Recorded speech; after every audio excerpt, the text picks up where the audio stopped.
Everybody's in a seat. Great. Good evening. It's Monday, July 13th and 6:01 p.m. Welcome to the Village Board meeting.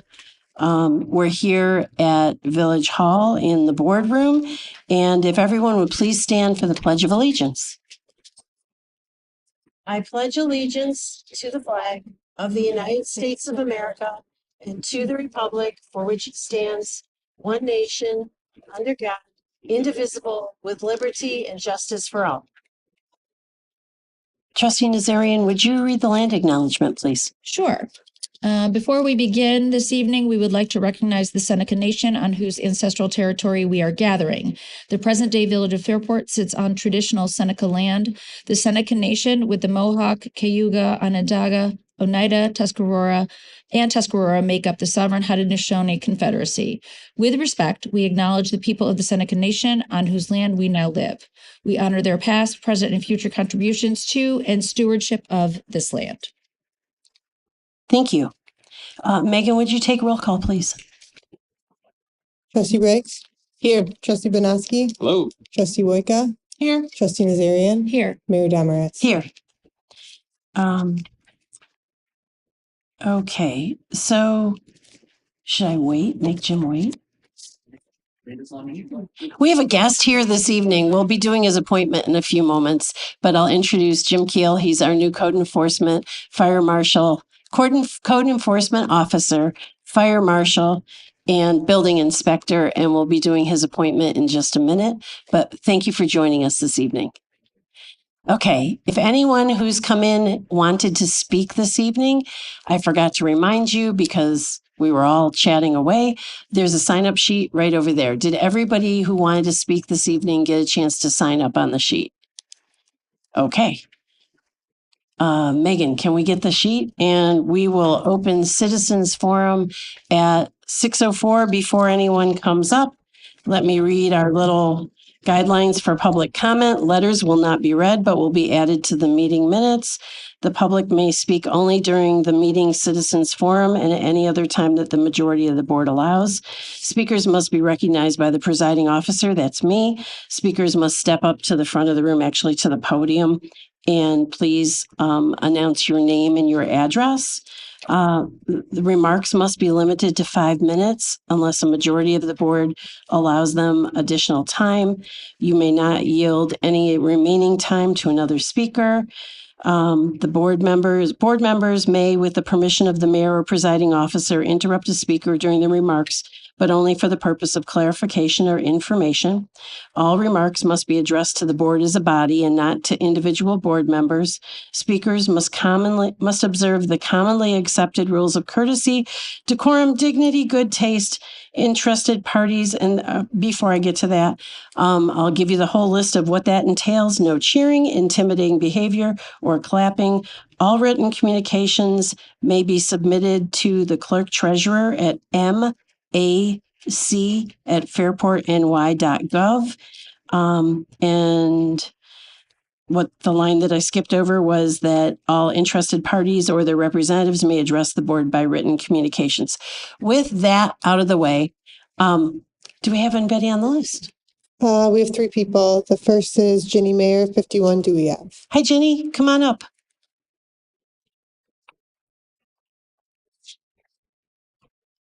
Hi, Ginny Mayer, 51 Dewey.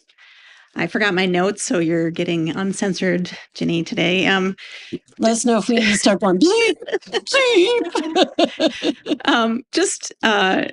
Well, first, before I say what I meant to speak about today, I just wanted to note that today is the Cycle to Erie Day. I don't know how many of you got a chance to see the crowds coming across Main Street. And just a shout out to Rick something lives in Perrington, the town of Perrington, who was directing people across Main Street. And I mean, you could just see how necessary that was. So I would just ask you to put on your calendar that it's always the Monday of the week after July 4th that they're going to come through. So I know it was too late to do anything special on Main Street for those people, but this is hundreds of bikers that are just buzzing through because they are trying to get out of the traffic's way and don't see that there's someplace else to go. I will say my husband is driving the shuttle for the town of Parenton bringing people into the village. So there is some of that, but I think we're missing an opportunity. But I just wanted to say just wanted to thank you again for considering the sustainability plan. I know you talked about it quite a bit at the last couple workshops. And I just want to again emphasize that I think the biggest crisis that we face is climate change. I mean, the weather that we're going to get in the next couple of days is going to be quite hot, but it's nothing compared to what Europe is seeing right now. And that is just by chance. And all of the extreme weather that we've gotten, the crazy cold in the spring, in the winter, the big storms we've had that knocked out power, the hot weather, this is all related to climate change. And the only solution is to stop burning fossil fuels. So I just want to reemphasize, it's not a big emphasis in the draft sustainability plan, but I think I'm just asking again that you make it a priority because it's not going to get better. In 20 years, this is going to be one of the cooler summers that we've had.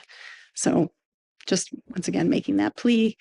If you're not going to pass the sustainability plan, at least integrate the new sustainability plan, at least integrate climate change into all of the decisions that you make. So thank you. Before you go, I was just going to let you know, we're still working on going through the sustainability plan, and there's some editing to be done.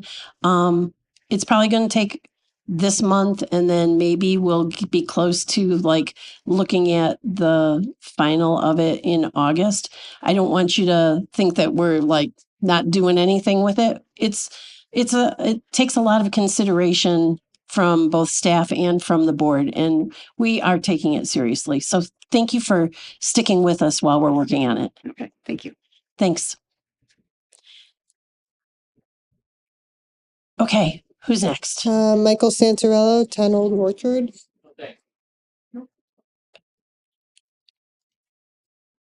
Thanks for being here, Mike. And Nancy Sembrat, 5 Clinton Place. Hello. Hi, Nancy. I'll just repeat what you said. Nancy Zembrat, 5 Clinton Place. First of all, kudos, because if you're aware of my street, it's under construction. Yep, we moved some lamp posts, got new gutters, new sidewalks. It's absolutely gorgeous. So I have a request, though. What would it take to get a speed bump on that street? It hasn't been paved yet. And if any of you know how the traffic works coming up Church, they turn right on south, they speed down south, and then they gun it down Clinton to avoid the Four Corners.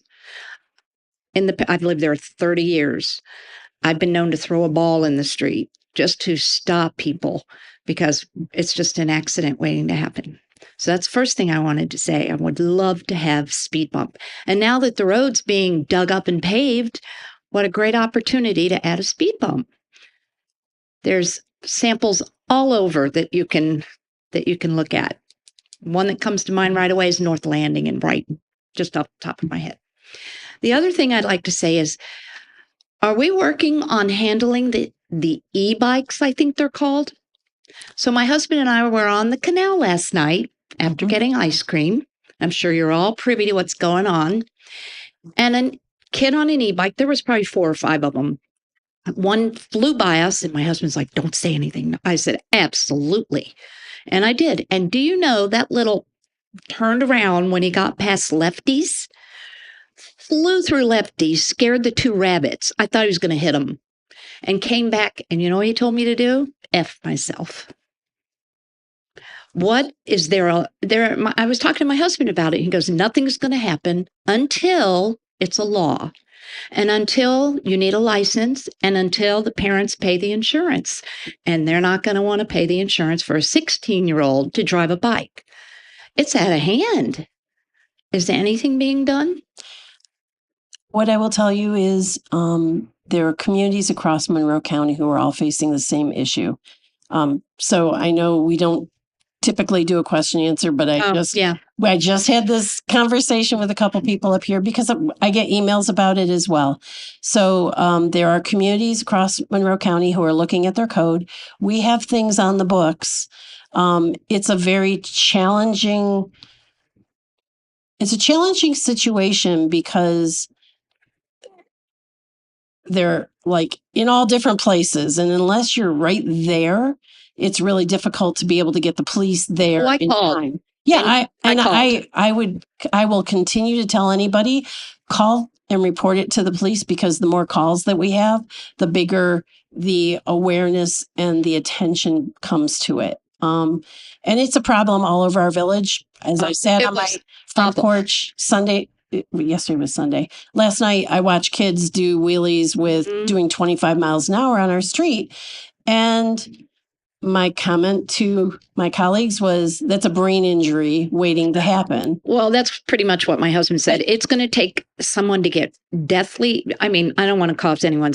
I would hate to see someone's death be caused by it, but it's going to take something very serious for an act, I guess, or law, So- for lack of better words. There are laws on the books. You're not allowed to ride to drive or ride anything that goes 25 or above.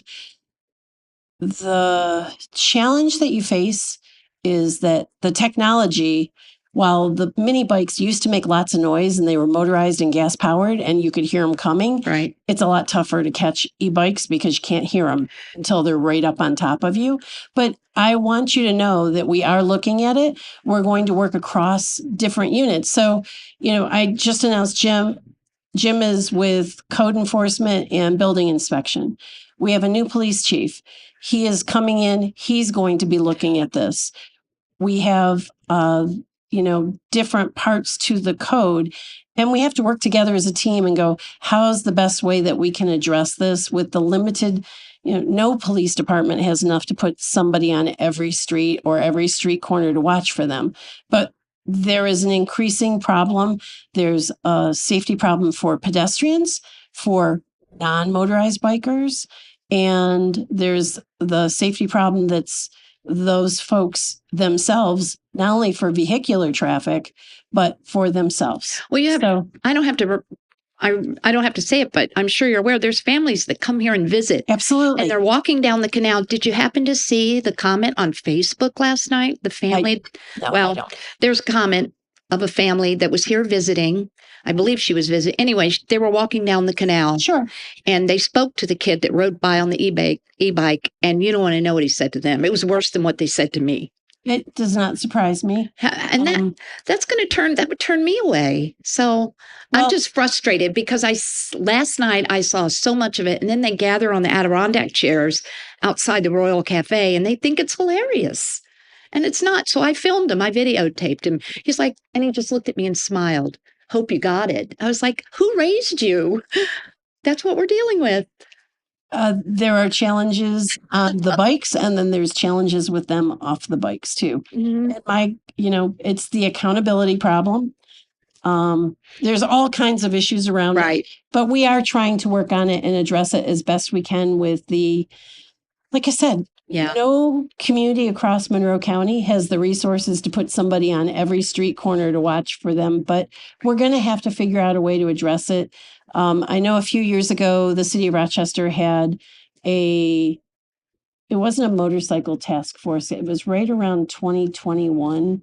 And I don't know what learnings came out of that, but I think all of us are going to have to look at the ways that we handle this across the county and trying to find some solutions that we can take into towns, villages, and to the city, because it's not just here. It's not just in Pittsford. They just passed some laws that bikes and e-bikes cannot be on the sidewalks. I don't know how you enforce it. They're covered by Monroe County sheriffs. Well, they're just not allowed. I mean, Yeah. they're So- not allowed. If I wasn't allowed, I wouldn't be there. But I know that's it's you. not that simple. I know. But I really want to thank you for bringing it up and Okay. continue. I would encourage anybody, if it's going on, especially if they're staying in the area, call the police. If there's something call 911. If there's something that's more imperative that requires a police presence, they're not going to leave that and go to that, Right. to the e-bikes. But we have to start directing attention to it. We can't just go, well, it's not our problem. It's the entire community's problem. So, And I want to thank you again. of course, think about that speed bump. We'll think about it. Thank you. But thanks for coming and commenting on the work being done on your street too. Anybody else? I'm sorry, I didn't look down to see if anybody else had any other comments about e-bikes that you wanted to share. I know we all kind of feel the same way. It's a problem that we don't know quite how to solve at this point in time. Go ahead, Mike. Spirit movement. You got 5 minutes, Mike. Michael Centerall, 10 Old Orchard. Just as one of the solutions is the common use is set somebody up as an example. You only need to catch 1 or 2 kids and it'll pass within the youth community that you can't do whatever it is that you were doing. You have to go find something else to do. So that's my. I appreciate that comment. We're looking at what we can do, and it certainly would be to make an example of some folks that most of these people are 16 and under. And if you make it painful enough for parents, then maybe it'll help. I don't have the answer either, but we'll look at it. I promise, because it's not going to get smaller. It's going to get bigger. Anybody else? Okay, gone. We're going to close Citizens Forum at 6:17. And I really do appreciate everyone who came and spoke this evening. Thank you. Even you, Mike, for getting up with your last comment. So we're going to go back to the regular agenda. And the first item is under unfinished business. Can I have a motion by the village board to approve the meeting minutes of June 8th, 2026 village board meeting? So moved. By trustee Wojcika, Second. by trustee Nazarian. Any questions or comments about those meeting minutes? Okay. All in favor? Aye. Anyone opposed? That'll be unanimous. Item number 2 is a motion by the village board to approve the meeting minutes of June 22nd, 2026 village board work session.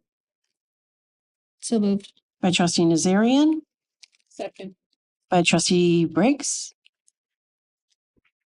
Adam, you have to sit back. I can't see Tracy from here.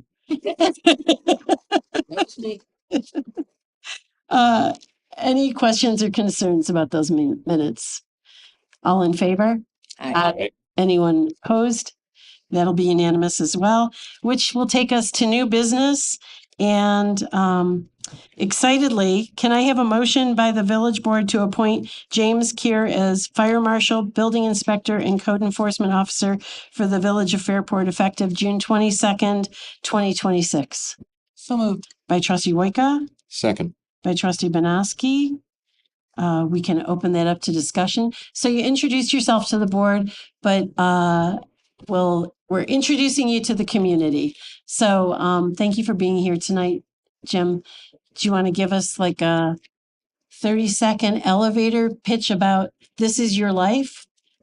Where were you working before you came to the village of Fairport? Hi, thank you. You can move it up. Okay, yeah, my name is Jim Keir, and I came from, most recently, I reside in Geneseo in Livingston County, but I came from Ontario County, where I dealt with county-owned, leased, and owned properties, and I was there for 4 years. I also dealt with the FLCC and CMAC property as my jurisdiction. Prior to that, I was in the town of East Bloomfield, also covering the village of Bloomfield, town of East Bloomfield, village of Bloomfield.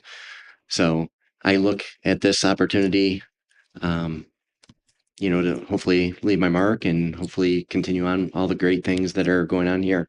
So thank you. Thank you for being here. Thank you. Really excited.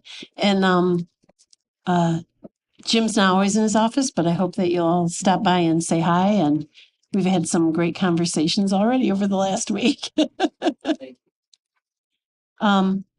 Any questions or comments? Glad to have you here, Jim. Welcome. Okay. With that, all in favor? Aye. Anyone opposed? That'll be unanimous, and you are unofficially appointed. Thanks for being here tonight. And I was going to say, if you wish to go, you can go. You don't have to hang around. Okay. All right.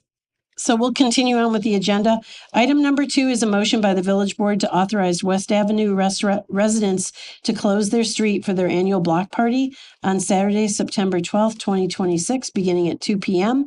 Barricades will be provided for a block area of West Ave from Nelson Street to Prospect Street. Can I have a motion and a second, please? So moved. By trustee Nazarian, Second. by trustee Banowski.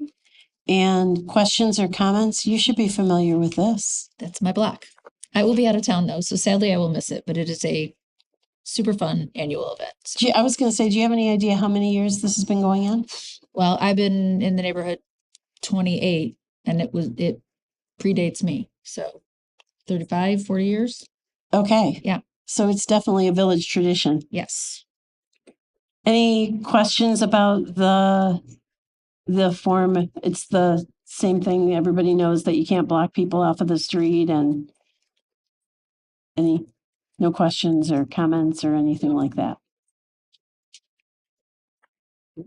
Have a great You guys all set? Enjoy. Yeah. All right. Party. With that, all in favor? Aye. Aye. Anyone opposed? That'll be unanimous, and we wish the residents of West Avenue to have a great block party on September 12th.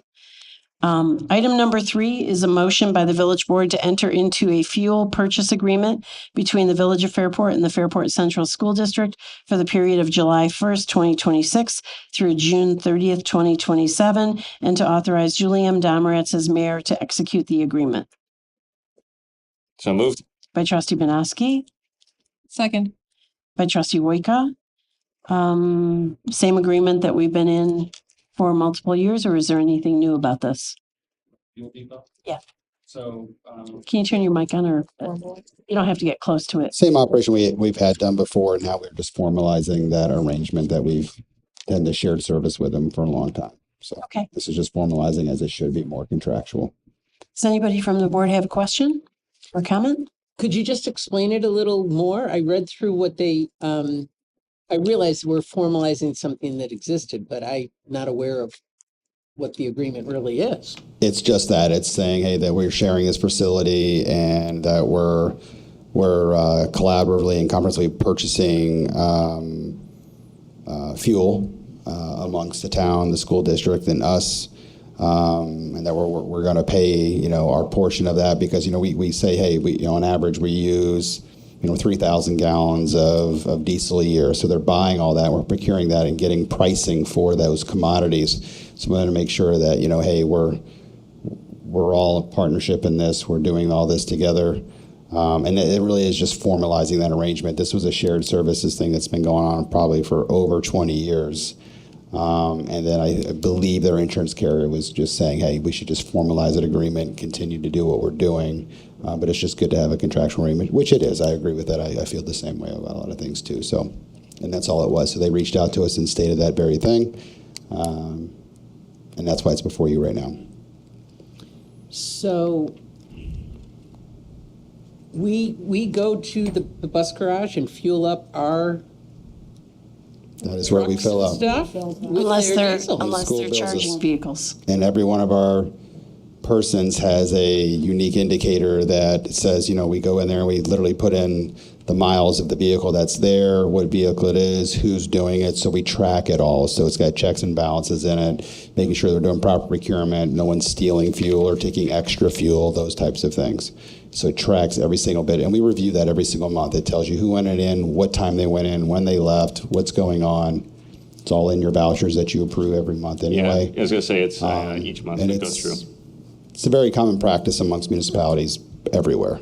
This is not unique. But if we had to have our own fueling stations, our own tanks buried in the ground, which you don't want, by the way, for a lot of reasons, it becomes a brownfield. It's not if it's when. But have that arrangement where we can all do it and share those costs evenly. It's a good benefit for us. Any other fuel besides diesel? Diesel and unleaded, that's what we use. Okay. Yeah. And we do the same things with like salt storage, purchasing of salt through the town. We don't do that ourselves. We don't have a salt barn facility. So they know what we purchase, what we do. We put those orders in early. to get those at those commodity rates that are doing. It's almost like Costco when you're buying in bulk, you get a little cheaper. And we do the same thing with that. And then they bill us monthly for whatever that usage is. Thank you. You learn Yeah. something new every day. Yeah. That's great. Any other questions or comments? All in favor? Aye. Anyone opposed? That'll be unanimous.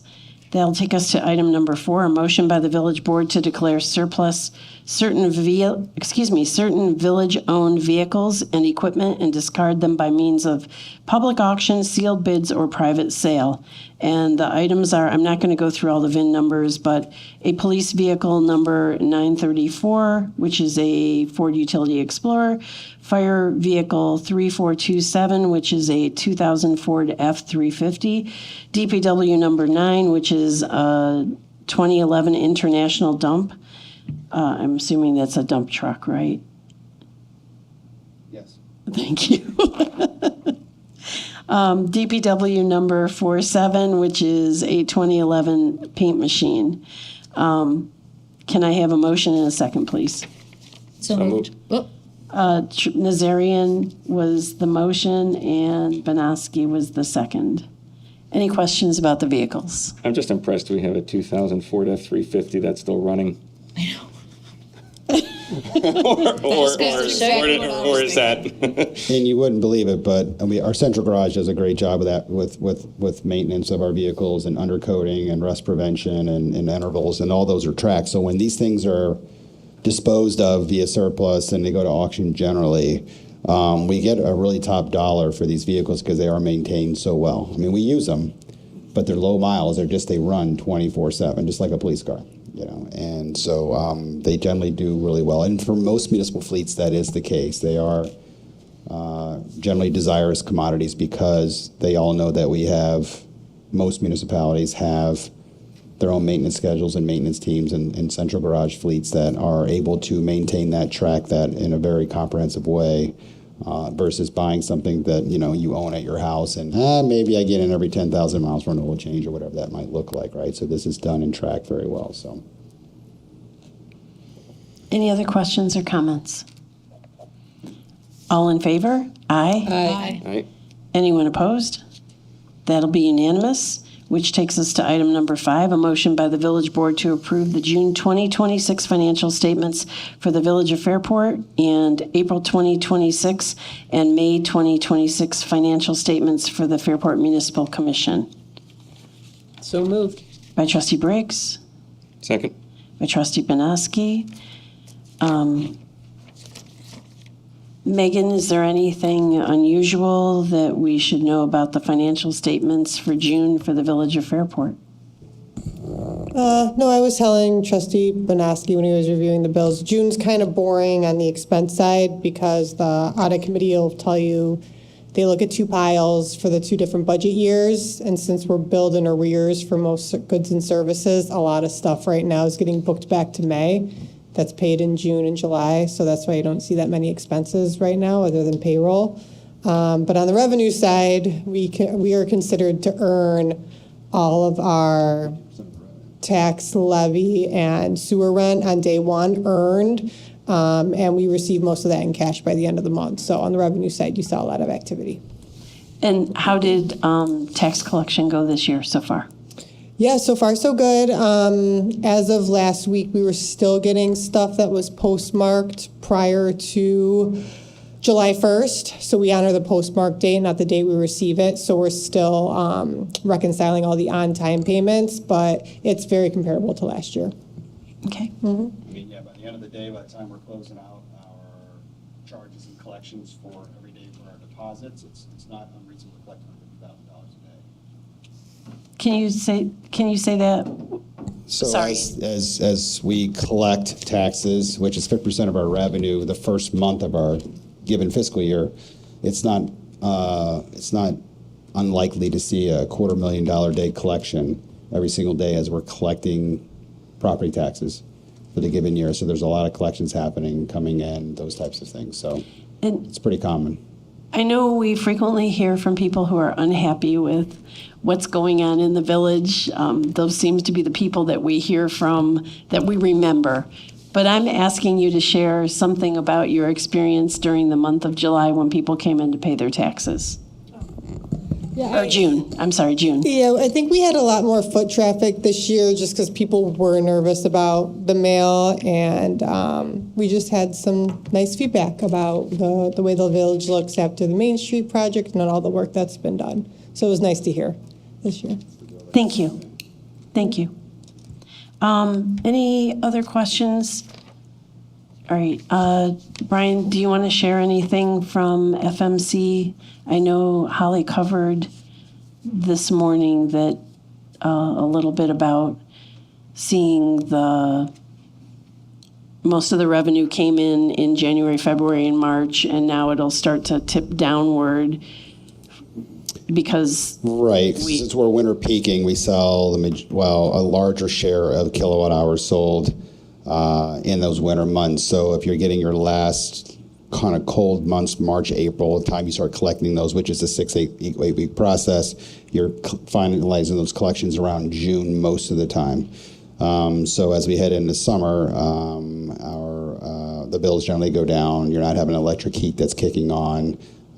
We are seeing some higher days with some of the warmer weather and air conditioning running, but it's not been too significant. But we ended the year really well. We sold a lot of kilowatt hours this year, and we're financially doing well. Great. Yeah. Thank you. I just thought it would be helpful if you shared that. Sure. Since I said through it, but I'm not always the best person to convey the message back on the accounting side for FMC. Any questions from the board? Okay. All in favor? Aye. Anyone opposed? That'll be unanimous as well. And next item up is motion, item number 6, a motion by the village board to authorize payment of the audited bills. So who audited them this month? You did? And did Adam. Adam? Okay, so the motion and the second should come from the two of you. Yep, so moved. By trustee Nazarian. Second, I have reviewed the bills and found everything to be in order. Thanks. Seconded by trustee Benoski. Any questions or comments about the bills? No, there were 2 little items we just need to get initials on. I'm sure we got those. All right, so. Yep, great. Okay. We got our invoice for composting from May, but not from June. I guess they're a month behind or whatever. May was a little bit less than normal, Yeah. 1.626.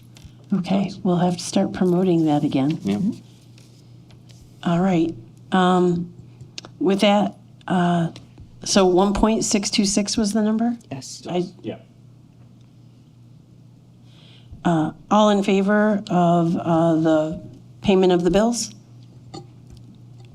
All in favor? Aye. Anyone opposed? That'll be unanimous. Item number 7 is a motion by the board to amend the previously approved amount of $70,000 to pay health and dental insurance premiums paid in the month of July to $61,684.12. So moved. By trustee Benoski, Second. by trustee Wojka. Any questions, comments? All in favor? Excuse me. All in favor? Aye. Anyone opposed? That'll be unanimous. Item number 8 is a motion by the village board to authorize clerk treasurer to pay health and dental insurance premiums for the month of August in an initial estimated amount not to exceed $70,000, subject to audit and amending authorization by the village board at their regularly scheduled August meeting. So moved. By trustee Wojka, Second. by trustee Nazarian. All in favor? Aye. Aye. Anyone opposed? That'll be unanimous. All right, so I have announcements and committee reports, and I didn't get it on the agenda, but we should be having a short executive session afterwards, and so I'll be making that motion after we do the committee reports. And for anybody who's either viewing or is here in the boardroom will be exiting from this meeting to executive session, which is in the conference room. We'll come out of there, but we will not be conducting any further business. So essentially, when we get to, after we list the village board meetings that are upcoming, the meeting is over. We're going to go into executive session. We will come out and we will adjourn the meeting. We will not be conducting any business. So, like once we get done with this, the meeting's essentially over, and we'll also stop showing on or stop recording at that time. But first, let's do committee announcements, and I'm going to do a couple, and then we'll just go right down the line. So OSED is working together with the Village of Fairport to sponsor Fairport Family Nights.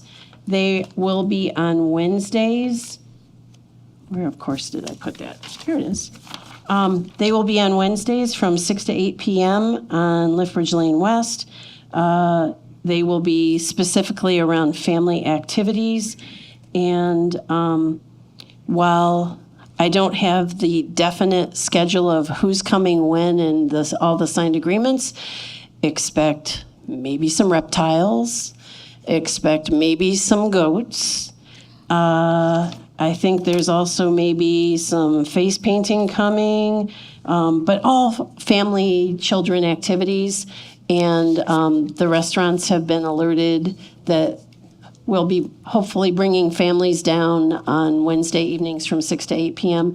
This starts on July 22nd and continues until September 2nd.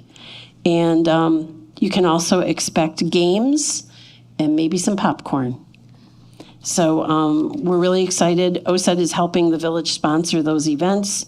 And I'm looking forward to the goats. Me too. Same. I'll take my allergy medicine. And when did you say that's starting? It starts July 22nd. 29. Oh, 29th? I'm sorry. All right, so I'm 1 week early. Thank you. July 29th. Again, Wednesday evening, 6 to 8 p.m. Rotating entertainment and children's activities. It's very children focused, which is great. I had that from the FMC meeting, so the Fairport Municipal Commission meeting this morning.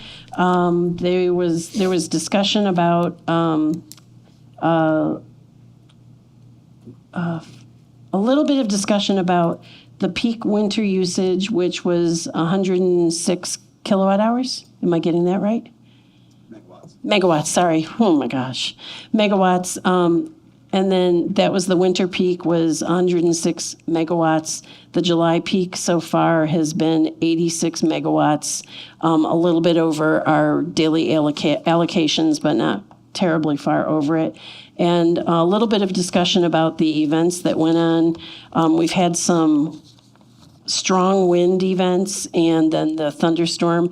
So there was an event on June 18th at the north end of the system where there were a lot of trees down. And while Fairport Electric can judge by the meters that they have where the area of outages, they don't always know if it's a tree down in somebody's backyard. So while if it's there are 23 lines available at Fairport Electric, but there's, in general, during an emergency like that, one, sometimes maybe two people answering those lines. So there'll be a recording that we're experiencing high volumes, but on occasion, you're going to get more people calling at one time. Please be aware, we do know there's an outage, and if there's something where you have a tree down in your yard, something that we can't pick up off of the system, it's helpful to have that call in. Matt also talked about on July 1st, the event. So July 1st, there was a fire on Parse Avenue. The fire department was down there. FMC was down there. And then a thunderstorm came through that lightning hit a transformer, and it did damage both above ground and below ground. But there was a picture on Channel 10 that I saw of a raging fire. So our fire department was there. FMC was there. And the initial work to restore everything finished. The hit was around 9 or 9:30, and the work had everything that back on that they could get back on at 2:30 in the morning. And I just wanted to convey from Matt Haggerty, the superintendent of electric, that their first priority is public safety and making sure that they can get people on as quickly as possible. Times there are not going to be more than one person working at the dispatch because we are a lean crew. Everybody's out in the field as much as possible trying to resolve the issues for different folks. So he said that an Everbridge notice went out around 9 o'clock that night. Brian, do you know that? Okay. So it must have gone out right around when it happened or right after it happened. But there are questions that are coming up in the public. Well, why don't you have a system like RG&E does that posts the county and the town or the village and how many people are without electric? And what Matt brought up was really important for people to hear, that the system that RG&E has is essentially between $500,000 and $1 million to run that system or more.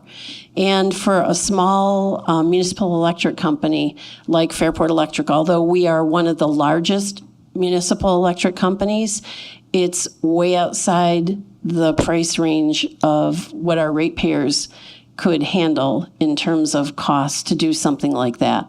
So while our primary interest is public safety, and we will get messages out as quickly as possible to the public, our biggest concern is getting electric back on and getting the community safe. There were live lines on the ground. People were driving at 11:30 at night, way over the speed limit and almost hitting electric workers. And that's some of the things that, whether it's e-bikes or it's people who just don't care about public safety, it's some of what our workers are having to contend with around these emergencies. So I just wanted to bring it up. It would be nice if we could give minute-by-minute updates, and I think that's what people expect in this day and age of social media, but it's not always going to happen that way. And in fact, the event that happened that was on 9 Mile Point, or 250 heading north, was not only an above-ground transformer blew, but it also blew lines underground, which they were not able to diagnose until later and they actually came back later in the next week. And for anybody who thinks that our staff is not working as much as they should be over the last 2 weeks, they have 2-week pay periods. Most all of the electric folks had about 160 or 180 hours for those 2 weeks. Versus 80 hours. So our folks are really stretched to cover these storms, and they're doing a great job. And I think we need to recognize not only the fire department for showing up at these events, that especially on July 1st, both at the Transformer and at Parse Avenue, but also our police department was there. I saw Officer Cantwell drive down my street heading from Parse to go to the fire hall, to head north to the Transformer. And then our electric folks, they are just working really hard with all the weather we've had. And in addition, was it the DPW or FMC that hung the banners? Public Works got new banners on Main Street this week. So I want to thank all of them for their hard work. I think I'm almost done. I think that's all I have for tonight. I'll pass it along to Sarah. I guess we haven't talked, it feels like we were just here, but on June 8th, the leadership from the fire department, the fire chief and 2 other leadership members met with village leadership and town and Parenton leadership to all kind of get on the same page in terms of budget and needs and expectations. And we're trying to, and I'm trying to, in my role, sort of facilitate conversations that make sure there's clarity and understanding among all those groups. I then, on July 2nd, met with Mike Gropp over at the Church Street station, and then we'll continue meeting with Jen Townsend and try to make sure those groups are all kind of in the same room at the same time. And like Julie said, that July 1st incident speaks to the issue that one of our speakers talked about before. That was like that 93-degree night that those guys were out there just slogging through one incident after another. But yeah, we're working to make sure that all of the constituency groups that work with the fire department are communicating on a regular, consistent and transparent basis. I also wanted to say thank you to everybody that helped plan 4th of July. Whoever stopped the rain just in time, thank you for that too. That was amazing. We were standing out there going, oh no, and then it was glorious. And to all the children that didn't get candy from me, I'll do better next year. I threw it all in the first half of the parade. I was real excited. Yeah, and it was gone. Thank God. Adam was very organized. Tracy had a lot there, so they picked up the slack. That's all I have. Thank you. All right. So I heard good things about the 4th of July parade. I'm bummed I missed it. But I was at the art committee meeting on the 9th, and we had a guest come that wanted to try and figure out something for that big white tunnel between Lulu's and the Black Dog Cafe over there, because it is a long, white, boring tunnel. I know this has been something that's been discussed quite a few times. But this person was just given some guidance as to resources, ideas, what the tentative plan could be for that. We also spoke about I'm going to pause you for a second. Yes. Who owns the rights to that tunnel? Oh, that would be the Canal Corps. That's not us. Yeah, so the Canal Corps has to approve it, and then all good things happen after that. Also spoke about a general art maintenance plan that the art committee can give to DPW, and I know the leader said she's been in contact with Jason about getting that all together. We also talked about those awesome wayfinding signs and the Canal Days banners that are on the back of them. They're designed to be temporary. So there's a plan. We're going to take one of them is coming down to kind of see how the adhesive treats the surface and whatnot. And then we're going to be putting the same image up. And Joel is supposed to be getting in contact with you and Jason to kind of coordinate that. So, and the art committee is also going back to monthly meetings versus quarterly meetings. And I think that's it. Thanks. Sort of all quiet on the western front in terms of the tree board. Kind of take a little bit of a hiatus during the summer months, but that doesn't mean things aren't happening. Folks are getting out there and checking some of the newer recently planted trees, see how they're doing, keeping watered, and already starting to talk about maybe locations to focus on for the next year. We'll have a meeting in September. I don't think a time has been set for that specifically yet, so I'll let you know as soon as we know. And that's what we got there. Oh. Can I tie you in because you're talking about recently planted trees? Brian, you and I talked about a couple trees that are on Main Street that are not doing so well.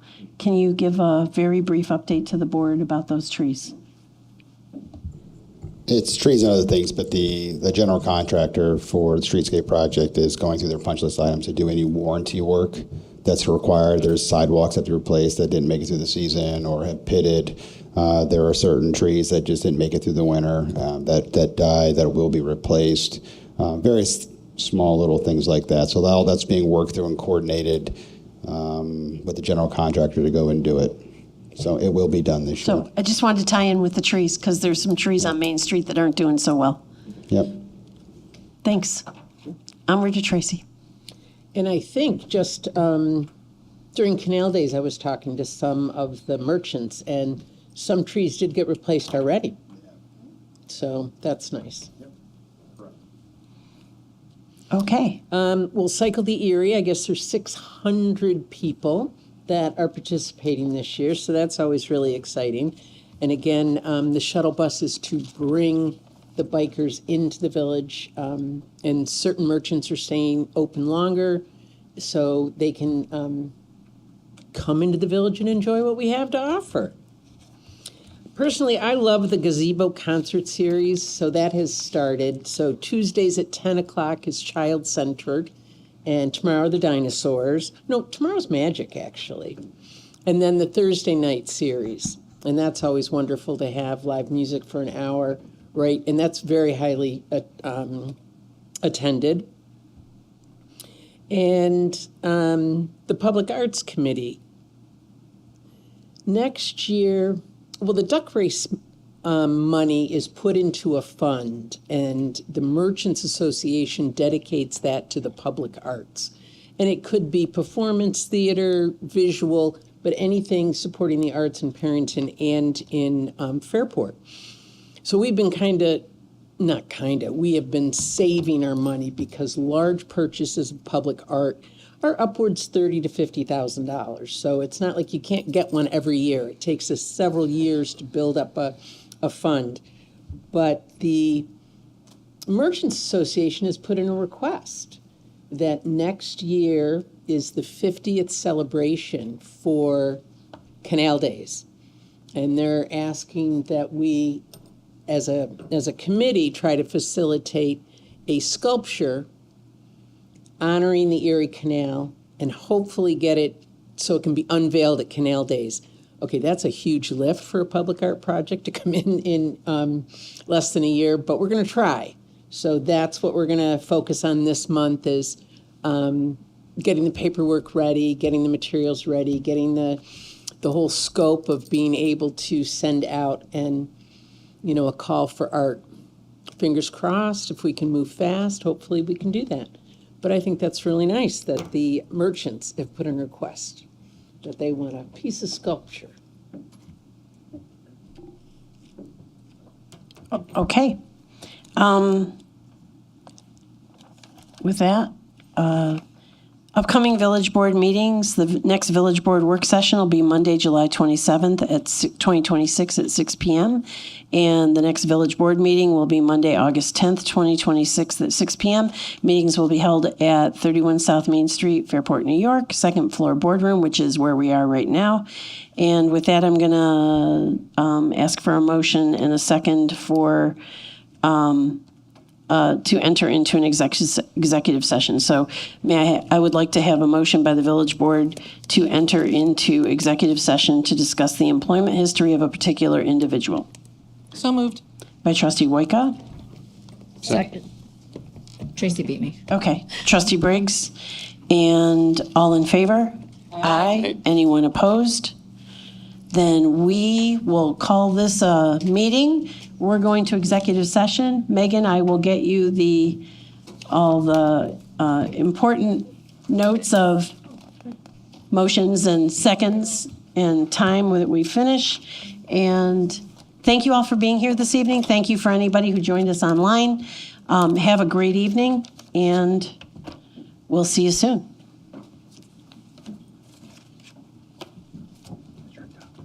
Thank you.